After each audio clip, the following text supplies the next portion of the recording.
we got to start off with the first topic and really get into some of that Raider news. And we're going to get into that first thing, which is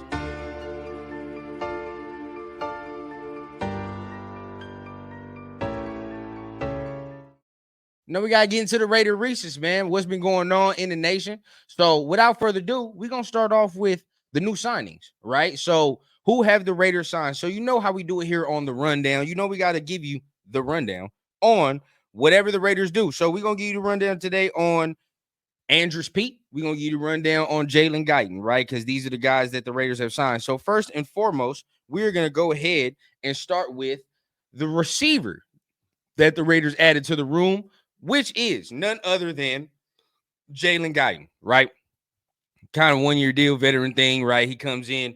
Not a lot of playing time, all right? Not a lot of playing time that you see from Jalen Guyton in the past couple years. I think he's only played like 11 games in 2 years, something like that. So really looking at it, his last, I guess you want to say, real season was really with the Chargers, I guess. But you look, right, for his career, he only has 1,112 yards, right? 7 touchdowns on his career.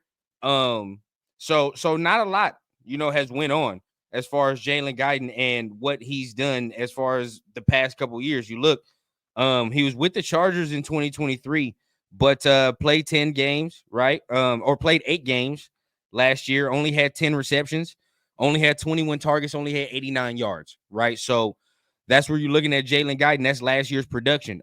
His most productive season was his second season, right? And that was 2020, okay? So he got drafted in 2019.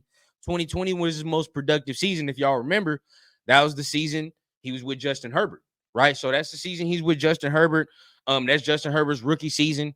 Comes in, he was that deep threat, right? That the Chargers used a lot, throughout that season. So every time you saw him throughout that year, he was getting some deep target from Justin Herbert, right? So he ended that year with 511 yards, on 55 targets, had 28 receptions, right? He played all 16 games that year, had 3 touchdowns as well, averaged 18 yards per reception that year. So ever since then, it's went down. I mean, 2021 went down in production, 448 yards, right? Same touchdown production total, but ever since then, dipped off from there. 2022, 2023, not a lot of production, right? When you look at Jalen Guyton and what he's done as far as, after that year. So what are you getting from him? What do I expect? I think this dude already, you signed him, he's already on the bubble, right? Already on that roster bubble. I'm not going to be super confident to say that this guy right here is going to be a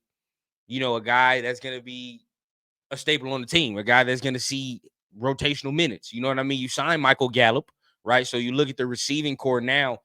I mean, it's crowded. So the thing that helps Jalen Guyton making the roster, I would say right now, would be him and his speed, right? The speed is what really, really is going to probably help him make the roster, help him make certain things easier for himself, right? Because as far as speed, y'all already know what I be saying every time I talk about this offense, right? This offense is lacking speed. So at the end of the day, bro, that's where we need to get better at.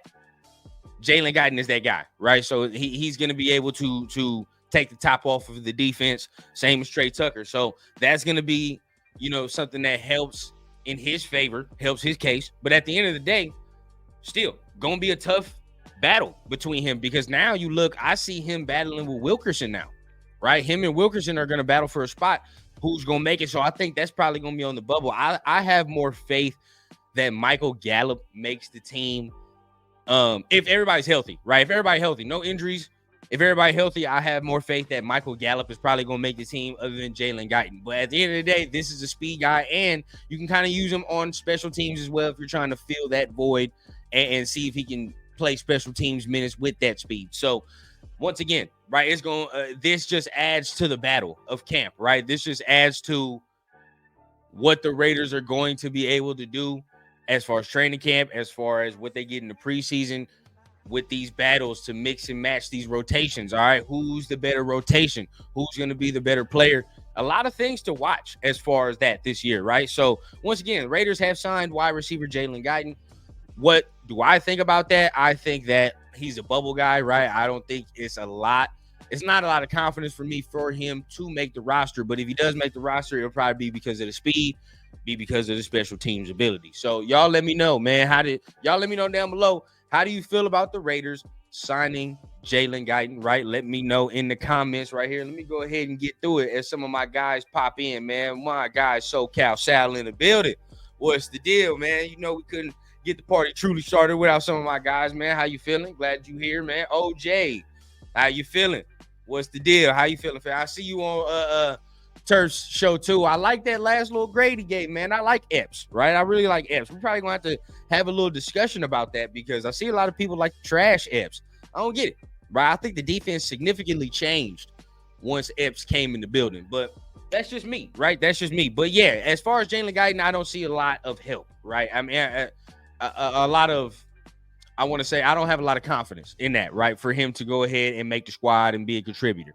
But this next guy that we're going to talk about, right? This next guy that we're going to talk about, I think that he has a chance to really, really push into, and if not a starter role, at least be in some sort of mix to be in the rotation, right? And that would be Andrus Peat, right? I think this guy has a chance, to really make the roster. First and foremost, I think he has a chance to really make the roster. That's number one. Number two, I think that, he'll be able to come in, provide some veteran leadership at that tackle position right there for our guys on the right side, but at the same time has the versatility to play on the left side. That's where he was playing last year, right? So I think, if you look at that, I think this guy right here has a good chance to make the roster. But let's go ahead and look at what he has done now, right? You talk about Pete last year was with the New Orleans Saints. I believe he played, let's see how many games he played last year. He played, well, first of all, you look at just the mass, right? 6'7", 316.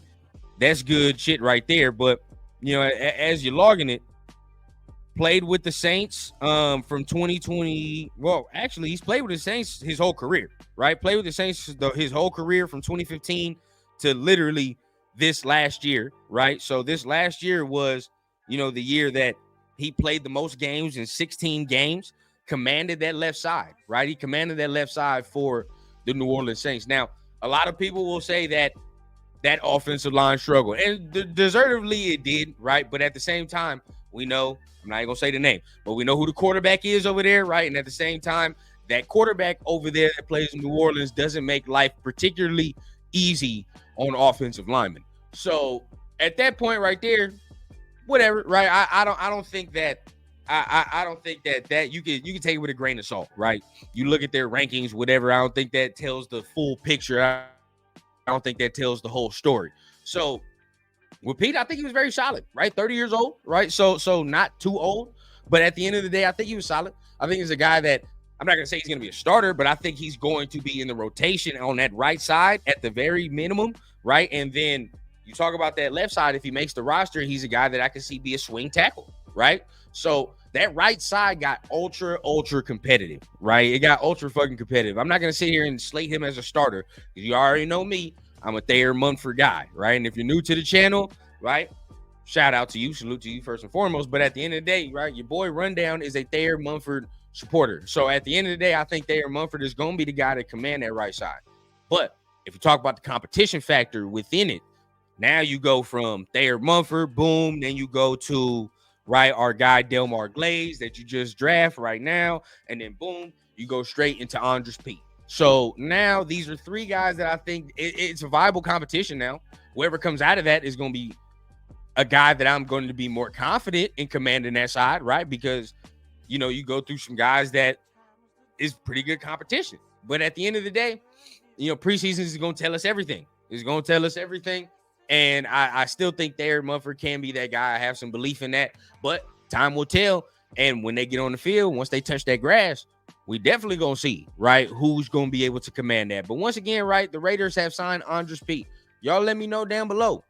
How do you feel about the signing? Me personally, I think it's a good signing. I honestly do. It gives us some depth at the very minimum. And at the end of the day, right, gives us somebody that can at least compete for that right side. And if he makes the squad, he's a veteran guy, right? Not gonna be expecting like, oh my God, he's gonna be a top 5 tackle, but somebody that's at least just a veteran that can just hold it down, hold it steady, right? If anything happens as far as the football season, we know how shit goes, right? Injuries happen all the damn time. So boom, that's there, right? So y'all let me know.